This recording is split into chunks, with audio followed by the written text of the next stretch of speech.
नमस्कार, मैं संकेत आउट। एक्चुअली आज भी मार्केट में थोड़ा प्रेशर नजर आ रहा है बिकॉज निफ्टी में बहुत ज़्यादा कंसोलिडेशन अभी दिख रहा है। उसके कंसोलिडेशन के बावजूद अगर हम बैंक निफ्टी की तरफ रुख करें तो बैंक निफ्टी में एक माइनर पुल बैक नजर आ रहा है।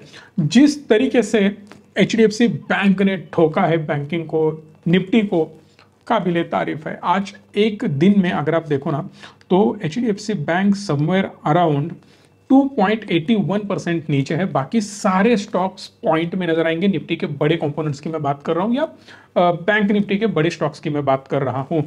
As compared to other all stocks in Nifty and bank Nifty, HDFC ने आग लगा रखी है, बहुत ज्यादा गिर रहा है। इसके ऊपर मैंने डिटेल वीडियो बना रखी है। इस वीडियो में मैं बिल्कुल डिस्कस नहीं करूंगा एचडीएफसी के बारे में, प्लीज जाके देख लेना। सुबह मैंने वो वीडियो बना के पोस्ट किया था क्योंकि बहुत सारे लोग पैनिक हो चुके थे एचडीएफसी बैंक में, इसीलिए मैंने वो ऑलरेडी वीडियो बना दिया है। क्रूड के बारे में बात करो तो आपको पता चल जाएगा कि क्रूड में एक स्पाइक आ रहा है। लो से लेके आज तक टोटल जो ग्रोथ हो चुकी है वो 10% की हो चुके हैं। $82 पर बैरल तक जा चुका है।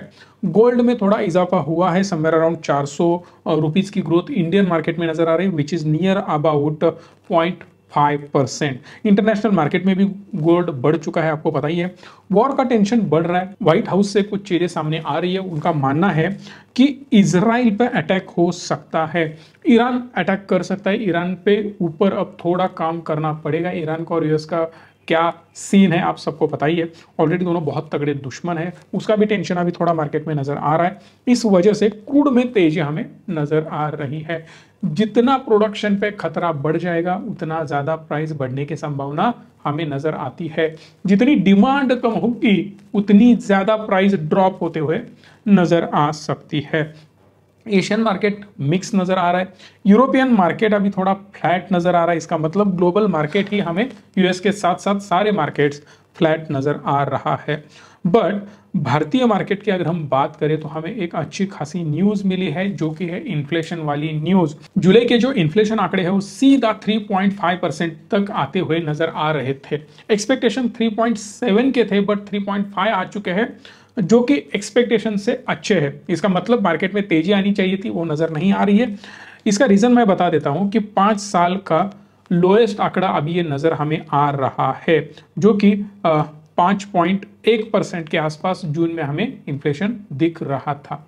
अब मजेदार चीज ये है कि इन्फ्लेशन कम हुआ है बट महंगाई सिर्फ कम होने से फायदा नहीं है। एक बड़ा आंकड़ा मैं आपके साथ डिस्कस करना चाहता हूं, जो है आईआईपी ग्रोथ। ये सीधा 4% तक आ चुका है। 2 साल का सबसे स्लोएस्ट प्रोडक्शन रेट है।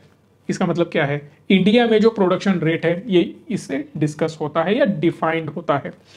4%, इसके पहले डबल डिजिट में हमें एक महीने में नजर आया था 10%, 11%। इसका मतलब क्या है कि इंडियन जो प्रोडक्शन रेट है वो बहुत तगड़ा रेट है।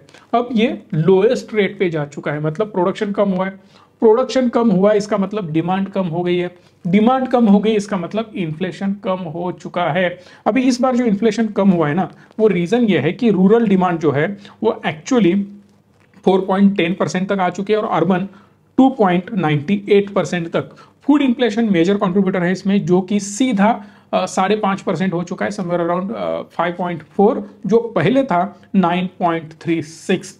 बहुत तगड़ी गिरावट इसमें आ चुकी है क्योंकि बारिश हो चुकी है। इसका मतलब फूड इन्फ्लेशन कम होगा।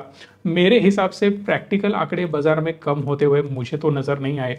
अगर आप आपके घर में सब्जी खरीदते हो, मैं खुद मेरी माँ के साथ अभी भी जाता हूँ, सो दैट मार्केट में रेट क्या चल रहे इधर उधर मुझे पता चल ही जाता है। मैं कोशिश करता हूँ जानबूझ के कैसा माहौल है मुझे देखना होता है, इसीलिए मैं कभी कभार जाता हूँ। तो मेरे हिसाब से इतना ज़्यादा फर्क बिल्कुल भी नहीं पड़ा है। जो इन्फ्लेशन है वो सीधा 50% ड्रॉप हो चुका है। 50% इन्फ्लेशन ड्रॉप होना मतलब प्राइजेस आपके फ्रूट्स के हो या आपके वेजिटेबल्स के हो दबा के गिरना।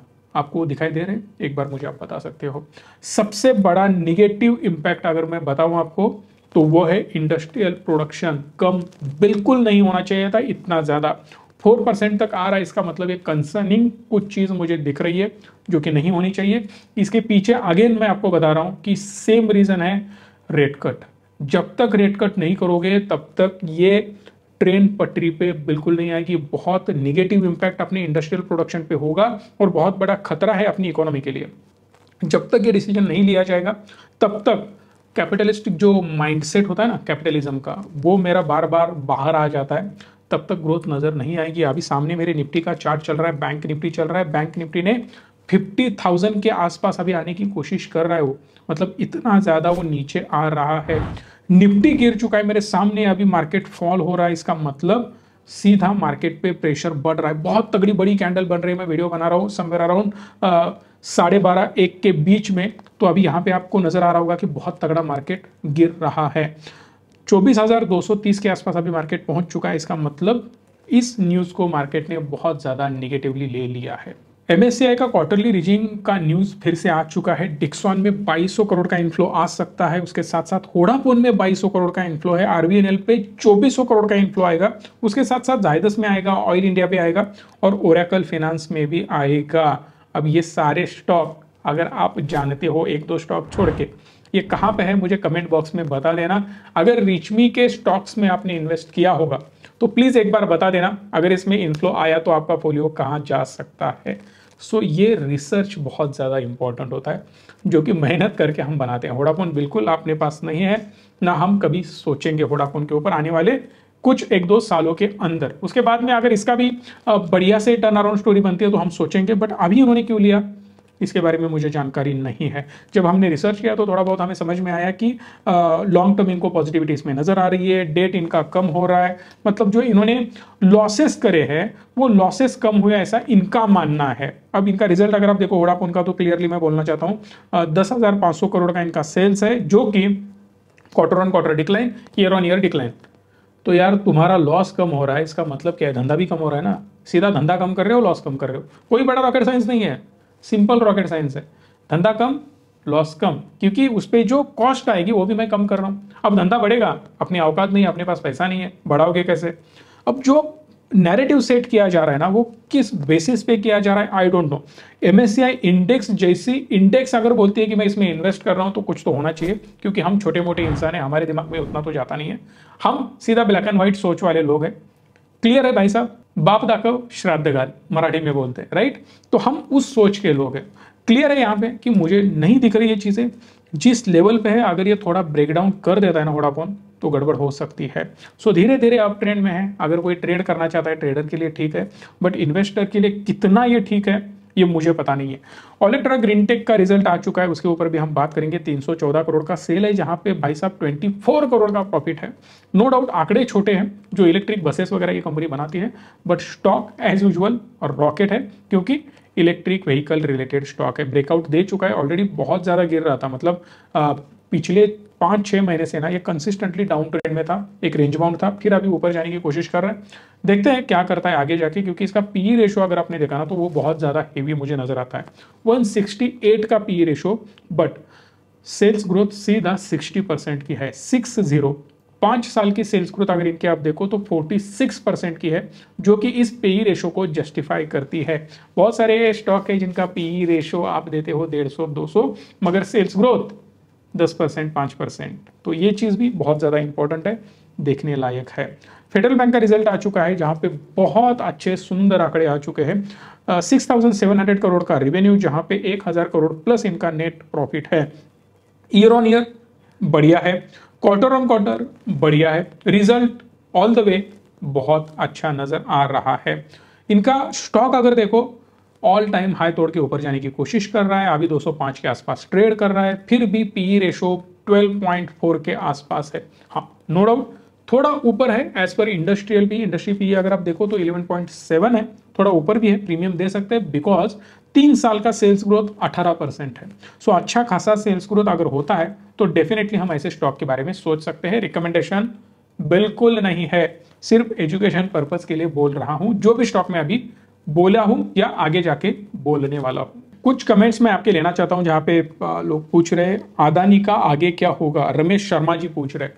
साहब सिंपल है, मैं एक कहानी बताता हूं आपको, अदानी का मुझे कोई लेना देना नहीं, मैं एक कहानी बताने वाला हूं। एक बंदा होता है जिसके पास बहुत ज्यादा पैसा होता है। अब जिसके पास पैसा है ना उसकी सरकार होती है। अब अगर उसको नई सरकार लेके आनी है ना तो नई सरकार लेके आ सकता है, बिकॉज उसके पास पावर है, पैसा है, उसके पास मीडिया है, जो चाहिए वो चीज वो खरीद सकता है। आपकी सोच वो रातों रात चेंज कर सकता है। 10-20 हजार करोड़ डोनेट कर देना, आपको लग जाएगा कि यही भगवान है। बिल्कुल वैसी चीजें एक्चुअल में होती नहीं है। अब होता यह है ना कि उसके ऊपर एलिगेशन लगते हैं, एक कहानी का जो अपना हीरो है उसके ऊपर एक्चुअली विलन ही होता है, बट जैसे आपने रणबीर कपूर की फिल्म देखी होगी ना, लोगों को हीरो हीरो लगा है उस फिल्म में भी, वैसे ही मैं बोलना चाहता हूँ कि ये भी हीरो हीरो है, लोगों को लगता है। अब इसमें सिंपल भाषा में अगर आप समझो, इसी के ऊपर आरोप किए गए। अब इसके ऊपर आरोप करने के बाद एक्चुअली स्टॉक इसके नीचे आ रहे थे, उसकी रेपुटेशन नीचे आ रही थी।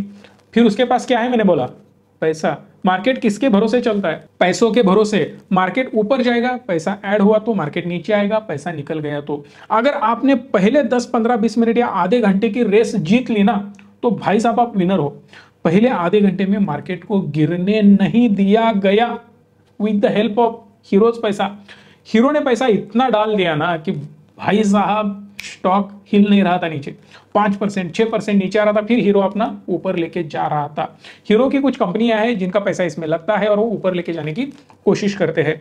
हीरो का ओवरऑल जो पैसा है ना, वो बहुत तगड़ा इसमें है, क्योंकि अगर मार्केट में इनका टोटल मार्केट कैप देखो और उसमें इनका शेयर होल्डिंग देखो, तो आपको पता चल जाएगा 80% 87% तक होल्डिंग है।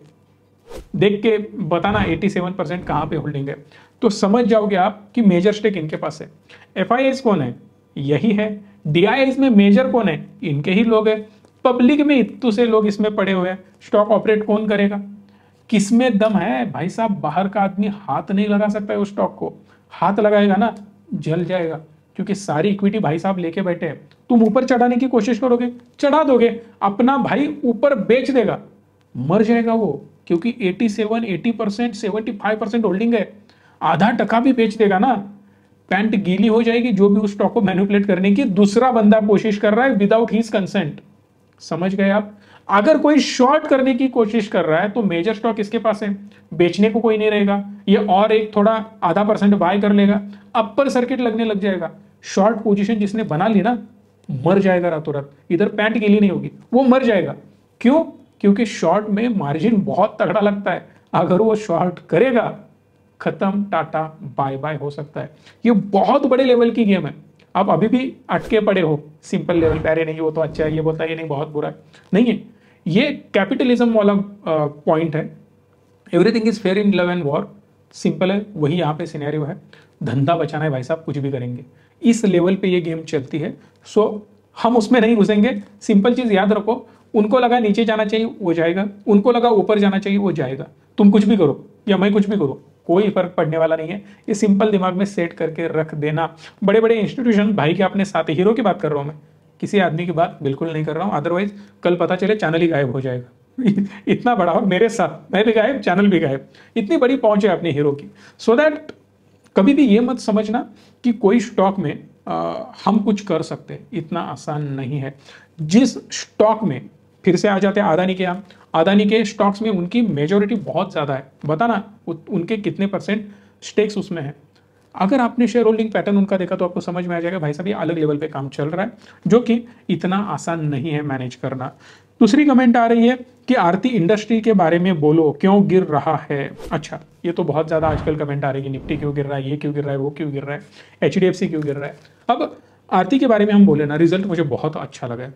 मैंने ऑलरेडी कवर किया था एक न्यूज़ में कि इनकी पार्टनरशिप हो रही है, किसके साथ हो रही है कमेंट बॉक्स में बताना। नई इन्वेस्टमेंट हो रही है, सेल्स गिरेगी ऐसे कौन कॉल में बोला जा रहा था, या आगे जाके ग्रोथ नहीं दिख रही है, EBITDA नहीं दिख रहा है, चाइना से प्रेशर आएगा, ब्ला ब्ला ब्ला चीजें निगेटिवली बोली जा रही थी स्टॉक के बारे में, और उसको बहुत ज्यादा निगेटिवली लिया गया इन्वेस्टर की तरफ से। अब ये इन्वेस्टर कौन होता है ये मैं बोलने की जरूरत नहीं होती है, गिरा दिया उन्होंने।